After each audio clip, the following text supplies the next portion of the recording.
दोस्तों आप सभी का स्वागत है अपने यूट्यूब चैनल नॉलेज 100 में। आज सभी को बताने वाले हैं कि भारत ने चीन को चटाई धूल, न्यूक्लियर पनडुब्बी से मिसाइल दागते ही चीन को लगा सदमा।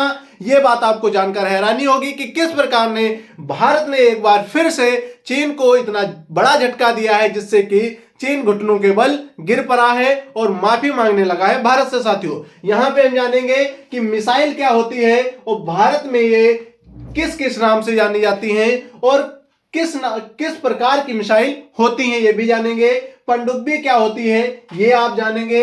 निर्माण कार्य कौन करता है इसका और न्यूक्लियर कैपेबल और डीजल कैपेबल में अंतर क्या है, इन सभी बातों को हम जानेंगे। तो सभी दोस्तों वीडियो को लास्ट तक देखिएगा क्योंकि आपको बताने वाले हैं किस प्रकार से हमारे देश ने एक बार न्यूक्लियर पनडुब्बी के माध्यम से क्या दोस्तों न्यूक्लियर पनडुब्बी के माध्यम से बैलिस्टिक मिसाइल अग्नि 4 का परीक्षण करते ही क्या साथियों हुआ है, चीन घुटनों के बल गिर पड़ा है। बांग्लादेश में जो विरोध प्रदर्शन हो रहे थे भारत के वो भी होना बंद गए हैं और अफगानिस्तान में जो पाकिस्तान में चीजें हो रही थी एक्टिविटी वो भी सारी इस समय बंद हो गई हैं क्योंकि भारत ने आगे बढ़ चढ़ करके अपनी ताकत को प्रदर्शित करते हुए ये बताया है कि आप यदि शांत नहीं हुए तो हम आपको शांत करने के लिए ये बैलिस्टिक मिसाइल का परीक्षण कर लिए हैं, हम कभी भी आपके ऊपर दाग सकते हैं। साथियों यहां पे बहुत ही बड़ा सदमा लगा है, घुटनों के बल गिरने वाला चीन। दोस्तों आपको सारी बात बताएंगे, पहले आप समझ लीजिए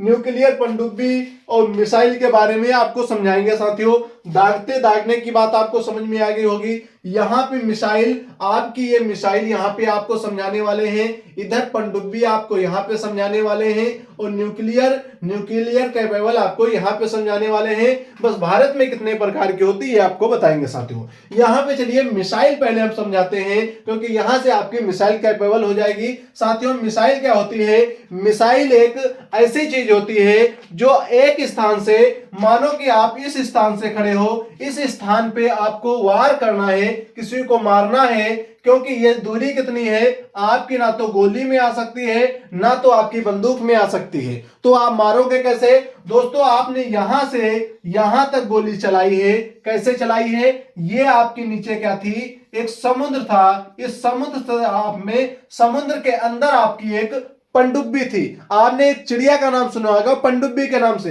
पनडुब्बी क्या करती है, पानी के अंदर ही जाती है और अपने उस मतलब कि खाना को पकड़ के लाती है, जैसे मछली को पकड़ के लाती है और अंदर ही अंदर खा लेती है कि अपने एक दुश्मन को किस प्रकार मछली पकड़ती है, उसी प्रकार यहाँ पे एक पनडुब्बी आपके नाम की एक होती है। पनडुब्बी जो आपके पानी के अंदर रहने वाला जहाज के नाम से जानते हैं। दोस्तों ये क्या करता है, यहां से मिसाइल दागता है, ये मिसाइल पानी से निकलते हुए इतनी इस मिसाइल में क्षमता है कि पानी भी इसकी आग को नहीं बुझा पाता है, चाहे 200 मीटर अंदर हो। आप 200 मीटर अंदर जानते होंगे कितना अंदर होता होगा, 200 मीटर अंदर होगी फिर भी ये मिसाइल यहां से निकलेगी, यहां तक 3500 किलोमीटर जाएगी और इस जगह को भेद देगी, इस जगह को चकनाचूर कर देगी, तहस नहस कर देगी। ये दोस्त होती है मिसाइल की पावर। किसकी पावर होती है, मिसाइल की पावर। अब दोस्त आपको इसकी पावर बता रहे हैं पनडुब्बी की। ये क्या आपकी समुद्र के अंदर पनडुब्बी रखी है, इसी से आपने बैलिस्टिक मिसाइल को यहां पे चलाया है। पर दोस्त यहां से समझिए कि आपकी पनडुब्बी क्या होती है, पनडुब्बी वो होती है जो एक देश की सूचनाओं को प्राप्त करने में सहायता कराती है या फिर किसी देश पे वार करने में सहायता कराती है। साथियों यहां पे आपको पता चला कि आपने एक देश को मारना था, एक देश को आपको गिराना था, तो आपने इसके अंदर से मिसाइल चलाई। तो साथियों न्यूक्लियर की बात क्या होती है, या आपको ये न्यूक्लियर की बात क्या होती है साथियों, यहाँ पे न्यूक्लियर एक ऐसी चीज होती है जिससे कि ये पनडुब्बी चाहे तो ये यहां से चला सकती है, चाहे या समुद्र के अंदर आते आते इस जगह पर भी आ जाए, यहां से मिसाइल चलाए और यहां पे दाग दे। साथियों तो ये क्या हुआ, ये पनडुब्बी यहां तक आ गई, फिर भी क्या दोस्त, ये दुश्मन हमारे पास में आ गया, फिर भी दुश्मन को पता नहीं चला कि हम यहां पे आ गए हैं। साथियों ये किसकी पावर है, न्यूक्लियर की। अब डीजल की क्या होती है साथियों, यहां पे समझ लीजिए डीजल की क्या पावर होती है कि आप यहां पर हैं और इसको मालूम है कि आप यहां पे हैं, आप जैसे ही इसकी तरफ बढ़ेंगे इसको पता चल जाएगा कि आप आ रहे हैं। बस ये पावर होती है न्यूक्लियर में और डीजल में। डीजल क्या होता है, दुश्मन को पता रहता है कि एक आपके पास सबमरीन आ रही है, तो डीजल कैपेबल है, वो उसको पता रहता है दुश्मन को ये आ रही है, ये हमारे पर वार करेगी, आपको पहले ही जो पड़ोसी देश है आपको मार गिराएगा उसी के अंदर। पर दोस्त न्यूक्लियर कैपेबल क्या होती है, ये आपको कभी भी मार के नहीं गिरा सकता है, क्योंकि ये तो ना तो हलचल करेगी, जो आपकी न्यूक्लियर कैपेबल सबमरीन है या जहाज है पानी के अंदर चलने वाला, ये नहीं पहचान पाएगा, ये आपका जो विरोधी देश है आपको पहचान ही नहीं पाएगा कि आप कहां पे बैठे हैं, क्योंकि ना तो इसमें हलचल होगी, ना तो इसमें कोई बुलबुला ऊपर उठेगा, ना ही इसमें कोई साउंड होगा। मतलब कि इसमें किसी प्रकार का साउंड भी नहीं होता। जैसे आपने सुना होगा, देखा भी होगा, बैठे भी होगे, जैसे ई रिक्शा होता है, ई रिक्शा आपका नया नया आता है तो 1% भी नहीं पता चलता है कब स्टार्ट हुआ है, कब चल दिया है और कब बंद हो गया है साथियों। इसी प्रकार से ये पनडुब्बी भी है, कोई भी चीज इसमें पता ही नहीं होती है कि कब ये जा रही है, कहां जा रही है, किस जगह पे है, ये दोस्त सिर्फ लोकेशन से ही पता चलता है, बल्कि इसकी लोकेशन कोई ट्रैक नहीं कर पाता है। ये बात इस न्यूक्लियर कैपेबल सबमरीन की पहचान है दोस्तों। अब आपको यहां पे बताएंगे कि मिसाइल के कितने प्रकार की होती है। तो हमारे देश में एक प्रकार की बनाई जाती है बैलिस्टिक मिसाइल की। बैलिस्टिक मिसाइल क्या होती है साथियों, ये आपको बता दें, इसके 5 नाम से भारत में बनाई जाती है। वो 5 नाम कौन से हैं? पहला नाम आपका पृथ्वी हो गया साथियों, यहां पे पृथ्वी हो गया। दूसरा आपका नाग हो गया। तीसरा आपका अग्नि हो गया, अग्नि हो गया। आगे चौथा आपका आकाश हो गया साथियों। आकाश के बाद में आपका एक त्रिशूल हो गया साथियों। इतने आपके 5 आपकी जो हैं ये होती हैं बैलिस्टिक मिसाइलें। पर दोस्त यहाँ पे पनडुब्बी कौन सी है, तो ये पनडुब्बी आपको बता दें, अरिघात करके एक पनडुब्बी है। अरिघात, अरिघात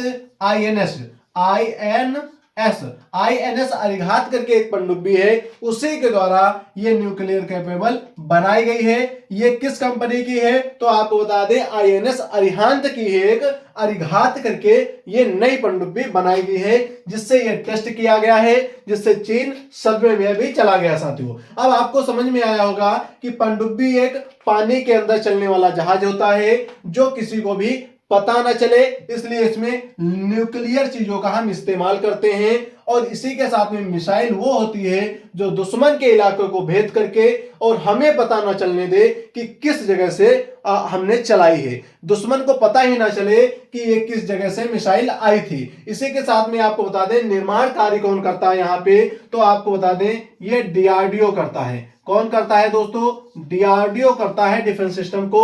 यहाँ पे जो 5 प्रकार की आपकी मिसाइलें हैं, इसमें आपकी एक अग्नि है। अग्नि, आपको अग्नि नाम दिख रहा होगा, अग्नि K3 का K4 और K5 साथियों। K4 है जो, इसकी रेंज थी 3000 से 4000, पर ये कितने किलोमीटर मार के गिरा सकती है, 3500 किलोमीटर। 26 दिसंबर को इसका टेस्ट किया गया है। K5 1 जनवरी के आस में इसका परीक्षण किया जाएगा, ये बात यहाँ पे निकल के आती है सरकार के न्यूज के द्वारा। पर दोस्त आपको पता चलेगा, यहाँ पे जो मिसाइल दागी गई थी उसमें बताया गया था कि इसके रेंज में 5-6 देश आ गए थे। कौन कौन आया था, चीन आया था, अफगानिस्तान आया था, बांग्लादेश आया था, नेपाल आया था, भूटान आया था, म्यांमार आया था। और चीन की राजधानी, पाकिस्तान की राजधानी, अफगानिस्तान की राजधानी, सारी देश, सारी सिटी, सारी कंट्री हमारे कंट्रोल में थी। उस समय भारत अगर चाहता तो किसी को भी मार सकता था। पर दोस्त भारत का एक ही मिशन है कि हम किसी को मारेंगे नहीं। यदि हमारे ऊपर कोई वार करता है तो उसके डिफेंस में हम उसे मार के गिराएंगे। यही डिफेंस सिस्टम इजराइल का है। वो कभी भी किसी के ऊपर वार नहीं करता, वो बस देखता है कि कौन वार कर रहा है, उसके ऊपर कब वार करना है। उसका इतना, इजराइल का इतना डिफेंस सिस्टम एक्टिव रहता है कि उसके ना तो जवान ना तो कोई और वार करने जाता है, बल्कि उसका डिफेंस सिस्टम ही इतना तगड़ा है कि तुरंत ही जैसे ही पता चला कि दुश्मन की मिसाइल गिरी है, वैसे ही वहां का सिस्टम एक्टिवेट होता है और एक्टिवेट होकर के उस जो आ रही है मिसाइल उसको गिरा देता है। गिरा करके वो अपने पास से कुछ मिसाइलें छोड़ देता है, जिससे कि दुश्मन के इलाके को तहस नहस कर देता है। उसी तरीके से भारत भी एक उसी रास्ते पे जाते हुए भविष्य में एक ऐसा सिस्टम डेवलप करना चाहता है, एक ऐसी चीज डेवलप करना चाहता है जिससे कि हमारे दुश्मन पड़ोस में ही बैठे, जैसे बांग्लादेश में विरोधी प्रदर्शन, पाकिस्तान और चीन जैसे देशों को हम धूल चटा सके, और जिस तरीके से अभी सदमे में लाए हैं ऐसे हमेशा सदमे में लाते रहें दोस्तों। तो हमारे साथ में आपको जो भी न्यूज प्राप्त हुई है, आपको सारी चीजें समझ में आ गई होंगी, ये मुझे पता है दोस्तों। यदि नहीं समझ में आई है तो आप वीडियो को दोबारा देखेंगे, जिससे कि आपको सारी चीजें समझ में आ जाएंगी दोस्तों। आपको कोई और जानकारी चाहिए सरकार की योजनाओं से, सरकार से अपडेटेड जानकारी चाहिए, तो दोस्त सब्सक्राइब कर लीजिए, बेल आइकन पर क्लिक करके ऑल वाले बटन पर क्लिक कर लीजिए, आने वाली सभी नोटिफिकेशन आप तक पहुंचते रहें। तो दोस्त चलते हैं, जय हिंद जय भारत, पढ़ते रहिए, आगे बढ़ते रहिए दोस्तों। किसी भी कानून की जानकारी चाहिए तो हमारे साथ में जुड़ जाइए।